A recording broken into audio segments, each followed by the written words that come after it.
All right, in the previous video, we went through the whole Git workflow. We talked about there's different areas. There's the working directory, there's the staging area, and then there's our local repository. And we ran a few commands. One command was git init that initializes Git into a particular repository. And then we ran a command called git add, which adds the file to a staging area.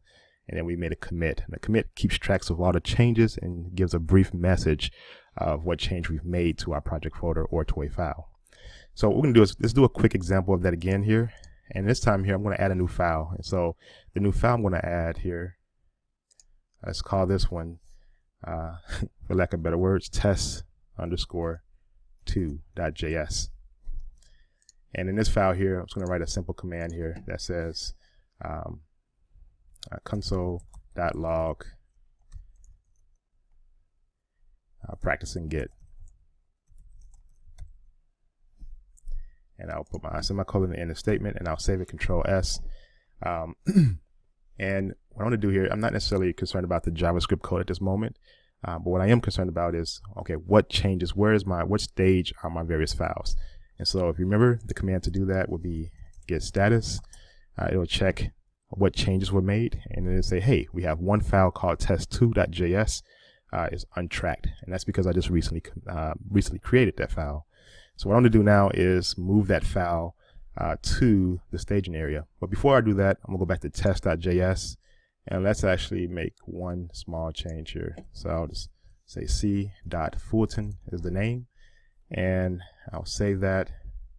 And now I should have two files that are untracked within my repository. So if I say git status, you'll see that now test_2 is untracked, as well as test.js, which has been modified.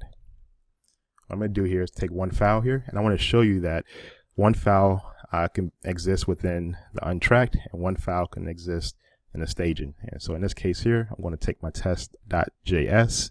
So I'll say git add.js to staging, and now I'll run a git status. And so now my test.js is in a staging area, and my test_2.js is in an untracked working directory. So here, let's go and actually add the test_2. So we can say git add test_2.js. And now if I say a git status, you'll see that now both files are within the staging area. So I like the look and feel of test.js and test_2.js. Like I said, the staging area is just an area where I'm making changes to the file, but I'm not ready to make an official commit or add a message of what I've done to make the change to the project. And so in this case here, I'm ready to make a change, and so I'm going to make a commit here. So I say git commit -m, and I'll just give a brief message and say adding test_2.js and changing name variable and test.js. And so now if I want to git status, you'll see that my files are changed. One more thing here, I'll say web tooling class. That's going to make a change, and I want to talk about two more commands here before we discuss branching. One here is this Git Reset File, and what that does is if I have a file within staging, I can reset the file back to the working directory. And so here, if you look at this command, I'm going to I made the change here, I'll save the file, and then here I'm going to say git add, and I'll just add the test.js file. So the test.js file is in the staging area, so I'll say git status, and you'll see that now it's ready to be committed, so which means it's in a staging area, and I'm going to reset it. So I'll say git reset test.js. What that does is it unstages it and puts it back into the working directory. So if I say git status, and you'll see that now it's back in the working directory, and it's not staged. So that's what the git reset does. It allows you to move files from the staging area back to the working directory. The git diff and the git diff stage, it lets you know what changes were made between the working directory and the staging area. And then here, the git diff -- stage lets you know what changes, what is the difference between what is staged and not yet committed. And so these are two helpful commands to kind of see the various changes between the various areas. And I'll do an example of that in further videos here. But before what I'll do now is want to transition and talk about branching and then merging. So let me spend the next 5 minutes here just going over branching and merging and what that entails. Before we dive into that area here, this is a short activity I'd like for you to take a stab at it. Here's just a simple HTML document structure, but go ahead and go through steps 1 through 7 and practice some of the different commands that we covered in this video and also in the past video, the one that's before this one here. So git branching and merging. So branching allows you to, in a sense, create a copy of your working directory or your project. A lot of people use it for experimentation, where they can actually work on a feature or worked on some new functionality. So feature functionality, and you can make a duplicate of your project. In that case, if you make a duplicate or make a copy, you're making a branch.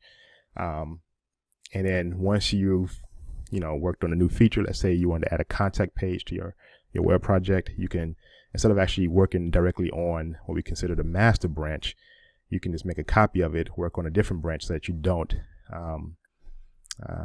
break any code that's on the master branch. And like I say, we'll walk through this here and you'll see kind of how branching functions. But once you make a branch, you can work within that branch to play around with it, add the new contact page, and then once it's all done and you like the look and feel of the contact page, you could then merge that back into the master branch. And so here in this graphic, it kind of shows you kind of just a workflow of branching and merging, where you have this master branch, and in our case here, this would be considered our master branch. And so if you look in the terminal, it says master, and then when you switch to a different branch, it'll say the branch name that you gave it. But right now, this is considered the master branch that we're on. So, but then if you want, you can create a branch called bug fix and begin to fix the bug in your application. Once you fix the bug, you can actually merge it back into the master, because most likely the master had that same bug, but you wanted to go to a different branch to fix that bug. And the same thing here with this red, where my mouse is hovering. You want to add a new feature, and this is kind of mentioning what I've mentioned here with the contact page, where we can create a new branch to add a contact page. And once we like the look and feel of the contact page, it's working, it syncs well with our application, we can merge that functionality back into our master branch. So the master branch should always be kept in good state, right? And then there's different branches you'll create to kind of do some experimentation, some bug fixes, and then you'll merge those changes into the master branch once you've completed the task for whatever caused you to create the branch in the first place. Anyway, let's go ahead and actually walk through this here and talk about how to do this via command line here. So I want to bring my project back up. First, I want to make sure that all of my files are committed. So I'll say git status. I have one modified that's in test. And also just to demonstrate the git diff here. So if I say git diff, you'll see that it'll show me the difference between the change I've made in my working directory and what's staged. And so, I'm sorry, what's in my working directory and the change I've made to that file. And so you'll see that for the subject, I added class, and it was previously web tooling. So that's the power of the git diff. And so here I'm going to say git add everything in my working directory, git commit, and just add a simple message here, changing subject variable and test.js. So if I say git status, you'll see that my broken branch is clean, and you always want your branch to be clean so that you can keep track of all the changes and that there's nothing new within your project. If I want to create a new branch, I would run a command called git branch, and then I would give it a name. So if I wanted to just run the git branch command without running a name, it'll show me all the current branches that I currently have in this project. At this point, all I have is a master branch. So here I'm going to run git branch, and let's say we're going to add, let's say we'll say add contact. So if I want to create a new branch, I have to run a command called git branch, and I have to give it a name. And I would say don't create any spaces in your name. And so I don't want to do something like this, say add contact, because it's going to recognize it as two different statements here, or two different words. And so in this case here, you want to make sure that it's all one word. So in this case, I'm going to create a branch called git branch add contact. And if I run a git branch command again, you'll see that now I have two branches, add contact and then master. Now I'm currently on the master, and it's notated here with this asterisk. Also, it's notated here within the Git Bash terminal in the purple here. Yours may be a different color, saying that it's on the master. If I want to switch branches, let me actually say a few words before I actually switch branches. What I just did here when I said git branch add contact, it is essentially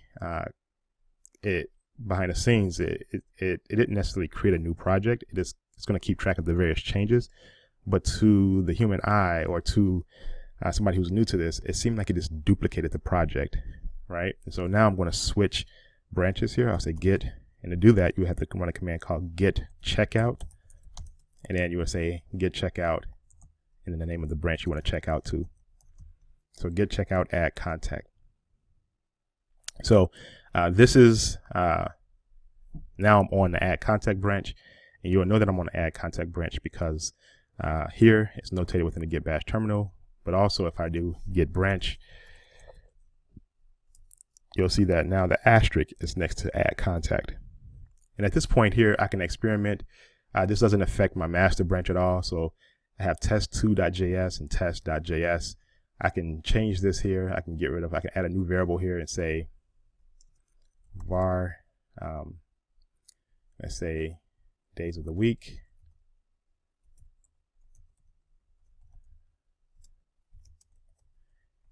Monday, Wednesday, and then Friday. I can add that variable, and I can go ahead and do some string interpolation here, say days, meeting days, and days of week. And so I can save that, and what I have here is a totally separate project from my master branch. Just to show you that this is totally separate here. If I go here, and I got to go through the whole Git workflow again because I made a change to the file. So git status, right? My test is modified. So I'll go ahead and add this to, and make an official commit. So git add, I'll just add everything in that project folder, git commit, and I'll just say, create a message here, adding days of week variable to test.js. Now my branch is clean, and let's say for instance I made my I added a feature, I added a variable in this case. I like the functionality of this. This is good to go. My branch is clean. Now if I wanted to, I can merge this work, or merge all the changes I've made in the add contact branch to my master branch. But I just want to demonstrate that the changes I've made to the add contact are not reflected in the master at this moment. So watch this here. I'm going to switch back to the master. So I'll say git checkout master, and you'll see that there is no days of the week variable in my master branch. And note that I'm on the master branch at this moment, but the changes that I made within the add contact are not reflected in this branch, right? And so this is a cool functionality where you can have multiple versions of your project, and you can be working on different functionality in different branches. And then when you're ready to make the change or add those changes to your master branch, you can then merge those changes. And so let me show you the command to merge the work that we did from the add contact to the master branch. But before I do that, let me just show you here that I can switch back to the add contact, and it'll show you the changes within that I made for the add contact. So here, git checkout, and then we'll just go back to the add contact. And so here's the changes I made to the add contact.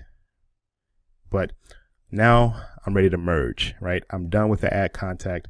I've made all my adjustments and my changes. So when I'm ready to merge here, I need to switch to the branch that I want to merge into. And so here I'm going to say git checkout master, and I want to basically bring in the changes from my add contact branch into the master.